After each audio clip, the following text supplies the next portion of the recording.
सच्चिदानन्दम् अवाङ्मनसगोचरम् आत्मानमखिलाधारम् आश्रयभीष्टसिद्धये। सर्वेभ्यो नमो नमः। मैं डॉक्टर जानकी शरण आचार्य मेरे इस YouTube चैनल आचार्य अकेडमी के माध्यम से आपके साथ में प्रस्तुत हूँ वेदांत दर्शन की इस स्वाध्याय श्रृंखला के 28वें भाग में। आज हम इस स्वाध्याय के 28वें भाग में निर्विकल्प समाधि में आने वाले 4 प्रकार के विघ्नों की चर्चा करेंगे।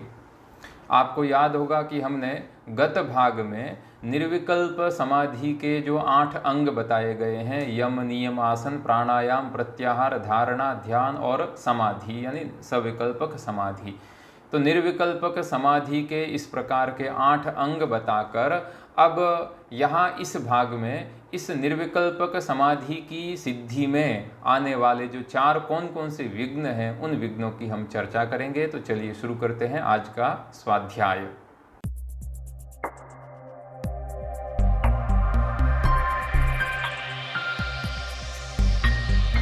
अब ग्रंथकार यहाँ ऐसा कह रहे हैं कि एवं अस्य अंगिनो निर्विकल्पकस्य लय विक्षेप कषाय रसास्वाद लक्षणाः चत्वारो विघ्नाः भवन्ति।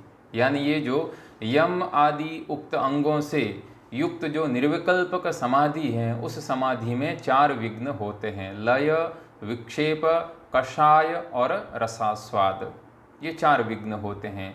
आपको याद होगा कि समाधि के पहले 2 भेद बताए जा चुके हैं, एक सविकल्पक समाधि और दूसरी निर्विकल्पक समाधि। इनमें सविकल्पक समाधि में अखंड वस्तु के भान के साथ में विकल्प यानी अन्य वस्तु का भी ज्ञान होता रहता है, किंतु निर्विकल्पक समाधि में किसी अन्य वस्तु का भान नहीं होता है। अतएव निर्विकल्पक समाधि अंगी होता है और सविकल्पक समाधि है वह उसका अंग होता है। निर्विकल्पक समाधि है, उस समाधि की सिद्धि में यम आदि 7 जो अंग हैं, उन 7 अंगों की सिद्धि से, 7 अंगों की सिद्धि से सविकल्पक समाधि की सिद्धि होती है और सविकल्पक समाधि सहित इन 7 अंगों की सिद्धि से निर्विकल्पक समाधि की भी प्राप्ति होती है।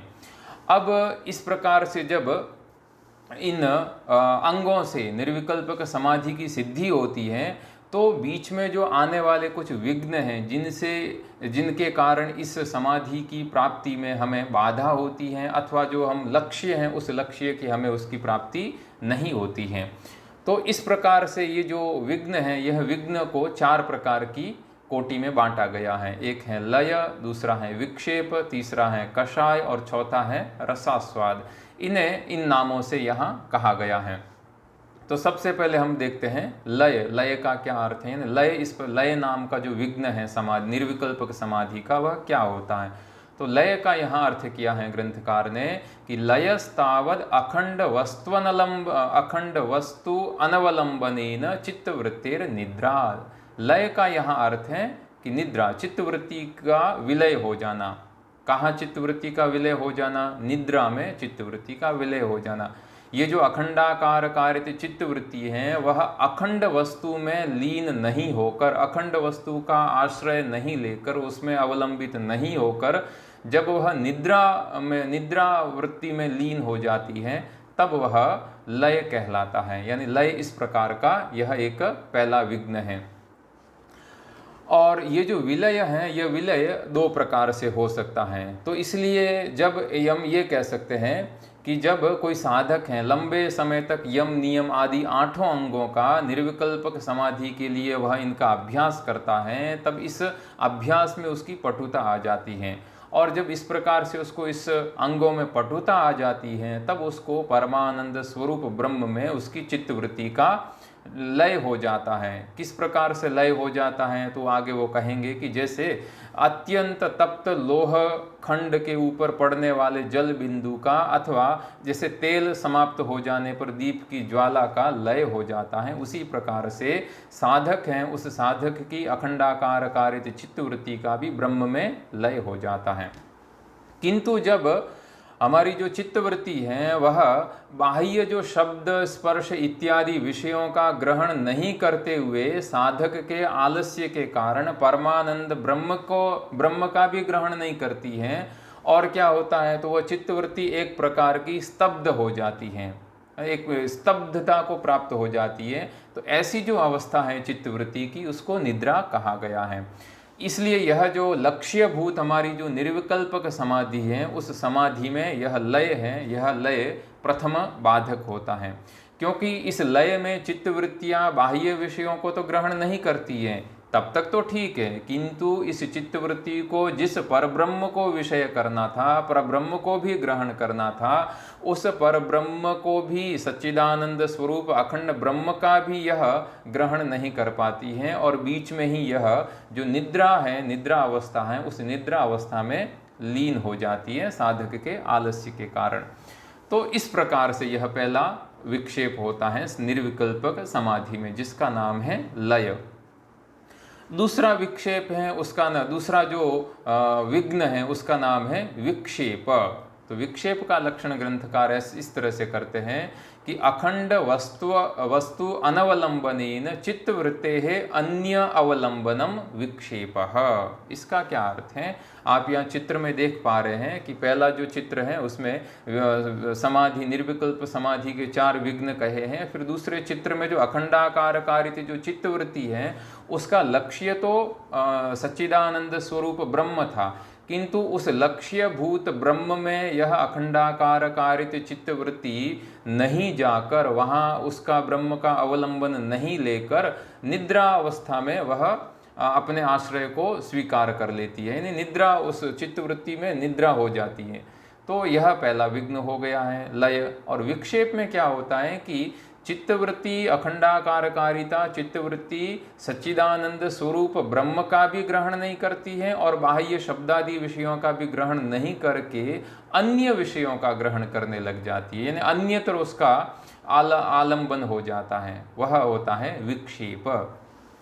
तो ये जो विक्षेप है, यह निर्विकल्पक समाधि में, समाधि की सिद्धि में दूसरा बड़ा बाधक है।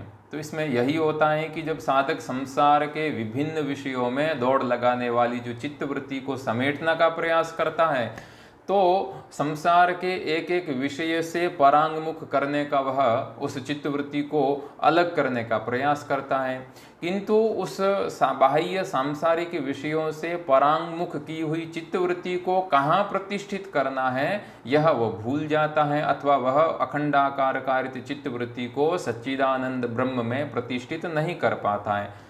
फलतः क्या होता है कि चित्तवृत्ति अखंड वस्तु का ग्रहण नहीं करके, अखंड वस्तु को नहीं पकड़ करके किसी अन्य वस्तु का ग्रहण कर लेती है।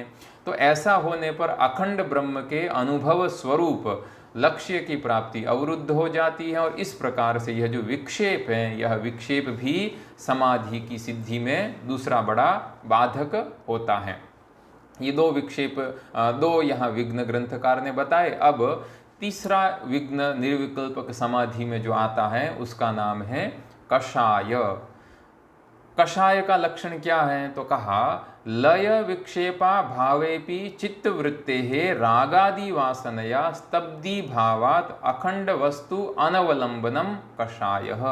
ऐसा कहा कि जो कषाय है यह भी निर्विकल्पक समाधि में तीसरा बाधक है, कषाय नाम का विघ्न भी। क्योंकि इसका अर्थ क्या है कषाय का, तो कहा कि जब लय और विक्षेप की अवस्था समाप्त हो जाती है, यानी लय भी विघ्न नहीं है और विक्षेप भी यहाँ विघ्न नहीं है, दोनों विघ्न नहीं होते हैं, फिर भी जो ये बाधक अगर उपस्थित होता है, कषाय नामक का विघ्न उपस्थित होता है, तो निर्विकल्पक समाधि की सिद्धि नहीं होती है। इसमें क्या होता है, कषाय में क्या होता है, तो होता यह है कि साधक शास्त्र में वर्णित जो श्रवण मनन निधिध्यासन आदि साधनों के द्वारा चित्त को अंतर्मुख तो बना लेता है, किंतु अनेक जन्मों से विविध प्रकार की जो वासनाएं हैं, विविध प्रकार के जो संस्कार हैं, वो संस्कार इस साधक के चित्त में अभी भी जमे रहते हैं। तो इसके कारण क्या होता है कि चित्त है वह परब्रह्म को ग्रहण करने में विफल हो जाता है। तो साधक दीर्घ प्रयास से संसार के विषयों से अलग होकर परब्रह्म की ओर उन्मुख तो होता है, किंतु उस परब्रह्म तक वह न पहुंचकर पहले ही वह जड़ होकर बैठ जाता है। तो चित्त पुरुष, ये जो इस प्रकार का जो पुरुष है यानी कषाय नाम का जो विघ्न है, तो इस विघ्न से युक्त चित्त वाला जो साधक है, उस साधक की अवस्था हम ऐसे पुरुष से हम कर सकते हैं कि जैसे कोई व्यक्ति है, वह राजा के दर्शन के लिए अपने घर से निकल कर बहुत सारे विघ्नों को पार करके राजभवन में पहुंच तो जाता है, किंतु द्वारपाल के रोक देने पर वहीं ठहर जाता है, न आगे लौट पाता है न पीछे वापस न तो आगे वह बढ़ पाता है न पीछे लौट पाता है। एक तरह से वो किंग कर्तव्य विमूढ़ की अवस्था को प्राप्त हो जाता है। उसी प्रकार से जब लय और विक्षेप का अभाव होने पर भी चित्तवृत्ति है वह रागादि वासना के द्वारा स्तब्धि भाव को प्राप्त होकर अखंड वस्तु का आलंबन नहीं करती है, केवल स्तब्ध हो जाती है, जड़ भाव को प्राप्त हो जाती है। इस प्रकार का जो विघ्न है उसको कषाय कहा गया है। तो यह भी एक प्रकार का विघ्न है निर्विकल्पक समाधि की प्राप्ति में। चौथा क्या विघ्न है? उस विघ्न का नाम है रसास्वाद, रसस्य आस्वादनम। यानी साधक है वह पर सच्चिदानंद स्वरूप पर ब्रह्म के अखंड रस का आस्वादन नहीं करके किसी अन्य रस का आस्वादन कर लेने लगता है। वेदांत सारकार ने रसास्वाद नामक विघ्न का लक्षण इस प्रकार से बताया है, हम देखते हैं। वो कहते हैं कि अखंड वस्तु अनवलंबनेनापि चित्तवृत्तेः सविकल्पक आनंद आस्वादनम रसास्वादः, आनंदस्य आस्वादनम। यानी इसका क्या अर्थ हुआ है कि ये जो निर्विकल्पक समाधि की सिद्धि में रसास्वाद है वह चौथा विघ्न है। यानी जब साधक संसार के बाह्य विषयों से चित्तवृत्ति को हटाकर उससे अखंड वस्तु को ग्रहण करने का प्रयास करता है, तो कभी कभी ऐसा होता है कि चित्तवृत्ति अखंड ब्रह्म को ग्रहण न करके सविकल्पक समाधि का जो आनंद है उसमें ही वह रसास्वादन करने लग जाती है। तो ये उसकी ये जो इस तरह का जो साधक की चित्त की अवस्था है, इसकी तुलना हम ऐसे मनुष्य से कर सकते हैं कि जैसे जो कोई भाई किसी भूखंड में गुप्त रूप से रखी हुई जो धनराशि है, उस धनराशि को प्राप्त करने का प्रयास तो करता है, किंतु उस धनराशि के रक्षक उस पर आक्रमण कर देते हैं, तो वह उस आक्रमण से अपनी रक्षा करने का प्रयास करता है। और यदि वह उस आक्रमण से अपनी रक्षा करने में समर्थ भी हो जाता है, तो भी लक्ष्यभूत धनराशि के प्राप्त न होने पर भी उस आक्रमण से सुरक्षित होने में ही अपने आप को वह धन्य समझता है। ठीक इसी प्रकार से साधक जब अखंड ब्रह्म को ग्रहण न करने से जो नित्य शाश्वत आत्मानंद का आस्वादन नहीं कर पाता, किंतु संसार के जो विषमय विषयों से भी परांगमुख होने की उसको परम शांति मिलती है, इसको ही वह ब्रह्मानंद मान बैठता है। यानी सविकल्पक समाधि के आनंद को ही वह ब्रह्मानंद मान बैठता है और उसी में उसको ब्रह्मरस की अनुभूति होने लगती है, ऐसा वो मानता है।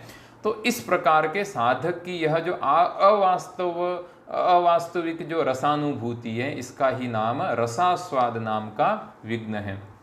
इससे भी जो निर्विकल्पक समाधि है वह बाधित होती है और साधक को इस विघ्न का सामना निर्विकल्प समाधि के आरंभ के समय में ही उसको हो जाता है, क्योंकि सविकल्पक समाधि में जिस आनंद का अनुभव उसे प्राप्त होता है वह उसे छोड़ नहीं पाता है।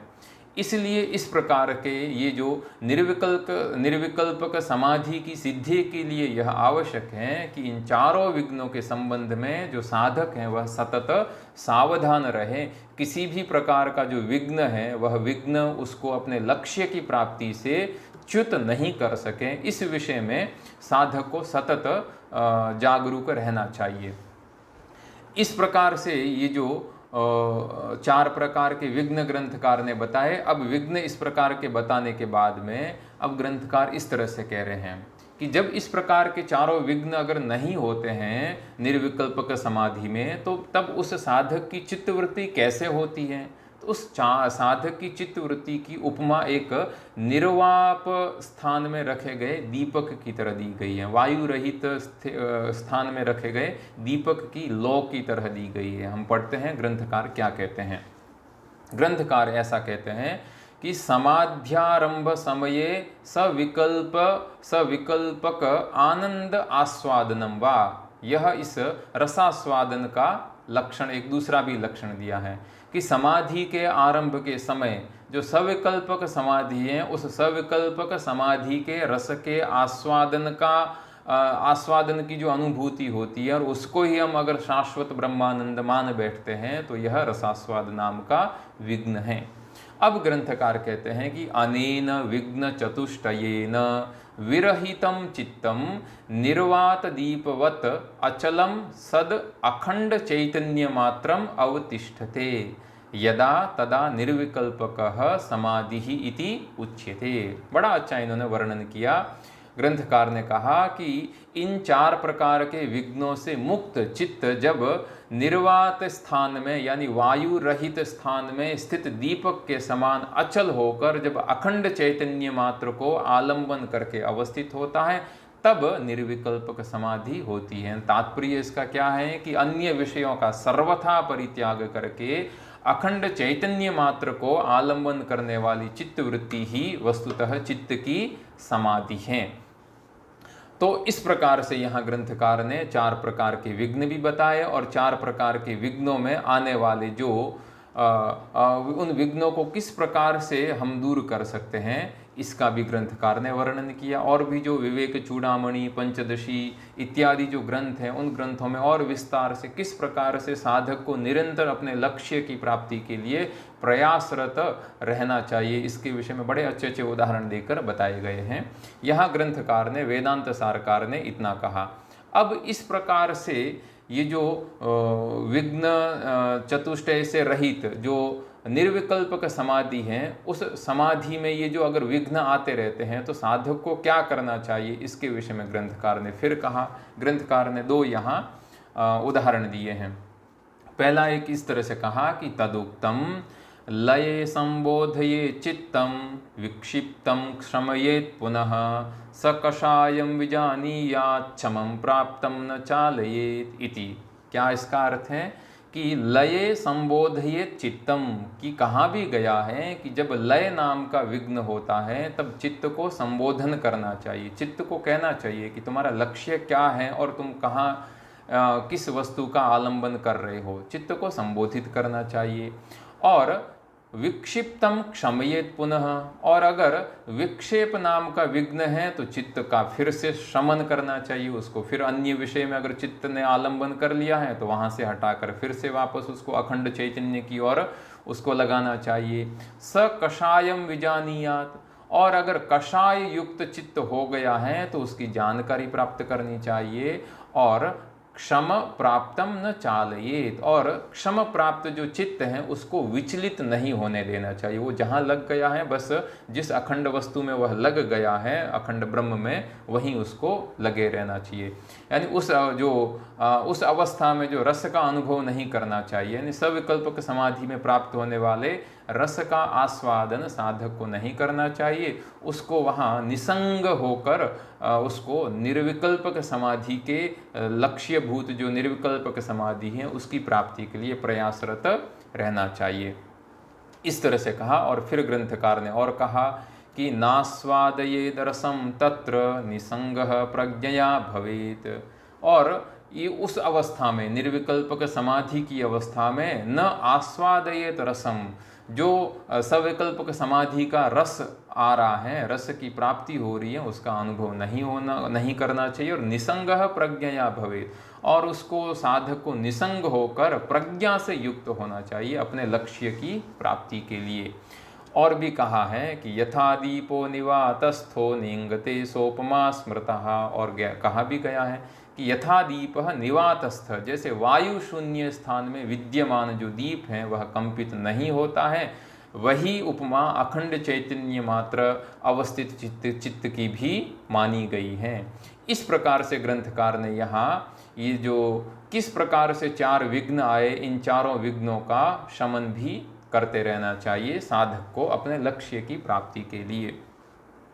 तो आज हमारा जो पाठ है, इस पाठ में हमने निर्विकल्पक समाधि में आने वाले चारों विघ्नों का हमने वर्णन किया, और उन चारों विघ्नों का निवारण भी किस प्रकार से करना चाहिए, उनकी निवृत्ति के उपाय भी यहाँ वेदांत सारकार ने किस प्रकार से बताए हैं, इस विषय में हमने चर्चा की है। आज हम अपने पाठ का यहीं विराम करते हैं। इसके बाद में हमारे इस वेदांत सार के 2 और पाठ होंगे। आप सभी इस स्वाध्याय की श्रृंखला से जुड़े हुए हैं। अगर आपको ये पाठ अत्यंत उपयोगी लग रहे हैं और आप इन पाठों को और भी दूसरे लोगों तक जिनको इसकी आवश्यकता है उन तक पहुंचाना चाहते हैं, तो आप इस वीडियो को, इस चैनल को आप दूसरे लोगों तक भी उनको शेयर कर सकते हैं, उनको आप भेज सकते हैं, ताकि इस तरह का जो स्वाध्याय है, इस स्वाध्याय का लाभ उनको भी मिल सके। आप सभी का फिर से बहुत बहुत धन्यवाद। नमो नमः।